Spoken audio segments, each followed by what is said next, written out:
Damn, what a nice game!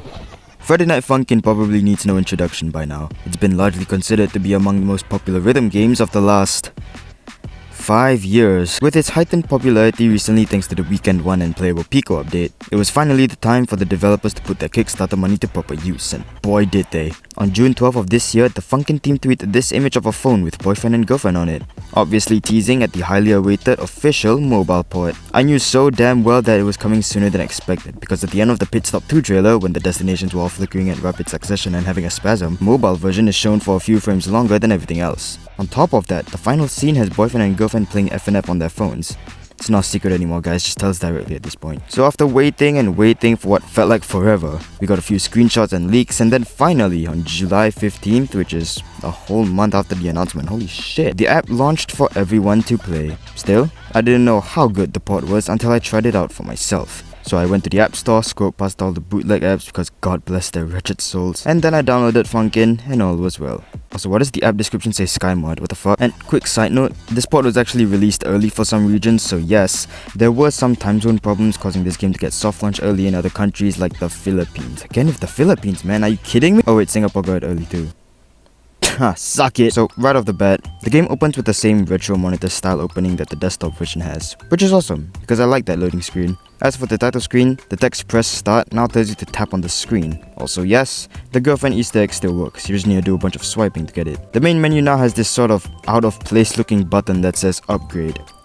No ads. Basically, you can purchase a version of FNF without ads, which...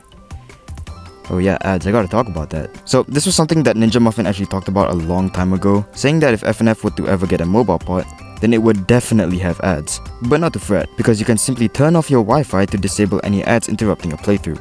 Hell, even the main coder for this port recommended using the old airplane mode method if you can't afford to pay for the upgrade. You broke, pathetic loser. There's a new song that plays when you go to recalibrate your inputs under input offsets. Don't know when this song was made, but hey, at least it's a banger. Also, the calibration menu has been revamped heavily, now having smooth transitions and a more polished version compared to version 0.6. Although, it is odd that the game is the one who ends up calibrating your inputs for you instead of, you know, letting us do it ourselves. As for the actual gameplay, we've got a few adjustments to accommodate for playing on mobile. Strap in, cause there's a lot to get used to. Fuck is you laughing at? Firstly, just to rip the band-aid off and hit you with the cold water, up scroll does not exist in this port. The game is now locked in down scroll instead of the ordinary up scrolling that people are used to, and while that may sound like a poor decision to make, I think it was the next best thing. Many mobile rhythm games play in down scroll so that you can actually see the notes coming ahead of you. It doesn't guarantee any great results though, I mean look how pro I am at this shit, but it does make it more convenient for those who are trying to get a comfortable gameplay style. In other words, imagine needing to put your thumbs at the top of the screen. That'd be annoying, right? Not to mention stupid. Instead of using the entire screen as a hitbox and dividing it by 4 in accordance to each note, FNF Mobile decides to stand out and make it so that you have to hit the individual notes instead of being able to tap anywhere on screen. I'm sure they have their own reasons for why they went this route, but not many people would mind if the hitboxes came back. Correction, no one would have minded if the hitboxes came back, I'm too used to it. Especially when there's a barrage of notes on screen making it hard for me to concentrate. Hey Pico, think fast. My first time through, I couldn't even concentrate on the notes since they were so far apart and were too small for my thumbs to see. For your own sake, please turn on the strumline dim. I put mine at 40% and the difference between performances was night and day. I kept getting more goods than sick because I was cluttered with visuals here and there. Made extra scary when double notes are thrown into the mix. Pico. But hey, at least you can swipe the screen for easy note tapping. And they even added ghost tapping, so rejoice. Another tweak they made was having the opponent's notes be invisible during their part of a song, only making their inputs visible, and...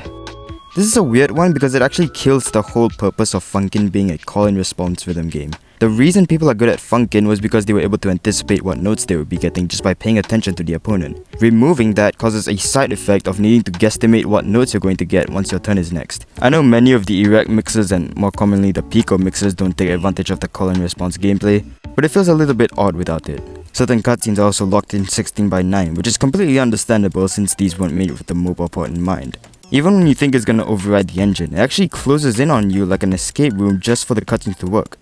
Now that is dedication. Something else worth mentioning is how every background graphic is now extended for mobile. This goes for every stage, even adding a few new elements like the additional onlookers in week 5, the extra buildings in week 3. Girlfriend is visible on the free play screen again, finally we can rejoice. Speaking of, the free play menu is just as solid as we hoped for it to be. You can hold down a song to favorite it, although as of now I still don't know how to switch the instrumentals of the song I want. Maybe they'll change it in the future.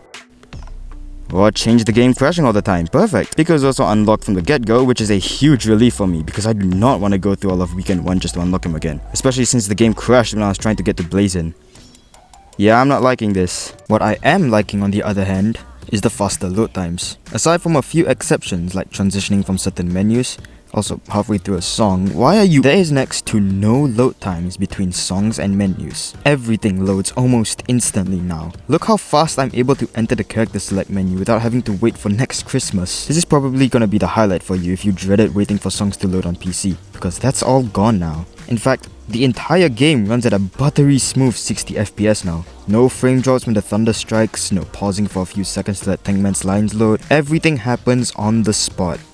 And it feels so good. In fact, there's even new animations for a few things, like how Pico flips you off twice in that battle, really showing how much he likes you, or how the main menu buttons bounce when you tap on them. All these tiny little changes, and yet they still leave an impact regardless. And the last thing to talk about with this port is mod support. When you download Funkin, a folder will automatically appear in your files, allowing you to add in any V-Slice mods to the game. And while most mods work fine on mobile, like Sky Reborn and Versus Nonsense, others are just kind of...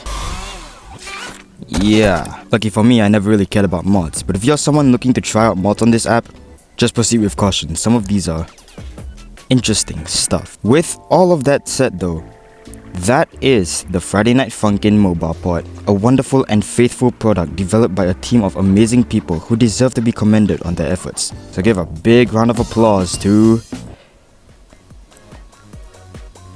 Nice. Jokes aside, the mobile team gave us one of the most optimized versions of Funkin' ever, and it is a blast to play through. But there is a lot of baggage you need to weigh in and get used to. Once you're all familiar with the controls however, you're gonna crush some of those erect mixes, even when you're not expecting it. Like that, I didn't mean for that to happen, it just came naturally. And if you're really struggling on double notes, try swiping instantly when they appear. Your life will never be the same. I know mine isn't. And yeah, there's still a bunch of bugs and kinks to be ironed out. And I've been told that the devs are working on the patches, so I can wait. Huge thanks to Zach Droid and the team for bringing this app to life, and I leave you all with that. As always, stay safe and take care, y'all.